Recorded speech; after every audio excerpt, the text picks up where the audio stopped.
आमच्या जनहित न्यूज चॅनलला सबस्क्राईब करा, बेल आयकॉन दाबा आणि पहा जनहित न्यूज महाराष्ट्र चॅनलचे व्हिडिओ सर्वात आधी आपल्या मोबाईलवर। शांताई वृद्धाश्रमात स्वातंत्र्य दिन उत्साहात साजरा।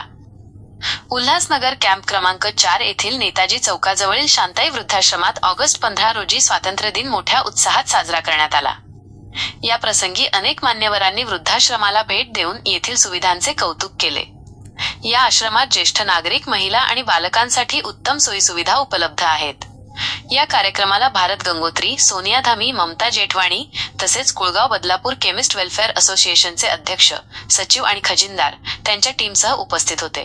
तसेच सुकृतम आनंद सेवा संस्थेचे विकास सर आणि त्यांची टीमही उपस्थित होती। या खास दिवसाचे औचित्य साधून उल्हासनगर कॅम्प 4 येथील MSEBचे अधिकारी आणि कर्मचारी यांनी वृद्धाश्रमाच्या आवारात वृक्षारोपण करून आश्रमाची शोभा वाढवली। कार्यक्रमात उपस्थित राहून सहकार्य केल्याबद्दल शांताई वृद्धाश्रमाच्या अधीक्षिका अश्विनी शिरसाट तसेच सूर्यकांत झेंडे, मनीषाताई झेंडे, शांताबाई बनसोडे, पूजा सरोदे, अलका बागुल आणि संघमित्रा वंदना संघाचे उपासक उपासिका यांनी आभार व्यक्त केले।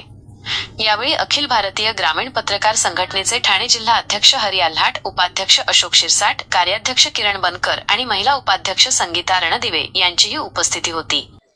सर्व भारतीयांना स्वातंत्र्य दिनाच्या हार्दिक शुभेच्छा। आणि आज 15 ऑगस्ट या दिवशी 2025 या रोजी श्रमिका महिला मंडळ संचलित शांताई वृद्धाश्रम याचं उद्घाटन करण्यात आलेलं आहे। आणि सर्व नागरिकांना विनंती करण्यात येते की ज्या काही महिला असतील, गरजू असतील, ज्यांची म्हणजे ज्यांना कुठलाच आधार नाहीये, अशा ज्या निराधार महिला असतील त्या महिलांची सेवा करण्यासाठी, त्यांना आधार देण्यासाठी आणि एक मायेचा हात त्यांच्या पाठीवर ठेवण्यासाठी श्रमिका महिला मंडळ संस्था आणि शांताई वृद्धाश्रम हे उल्हासनगर मध्ये सज्ज झालेले आहेत। तर सर्व नागरिकांना आवाहन करते की जास्तीत जास्त लोकांपर्यंत हा संदेश पोहोचवावा। आणि परत एकदा सर्व भारतीय नागरिकांना स्वातंत्र्य दिनाच्या हार्दिक शुभेच्छा देते। धन्यवाद।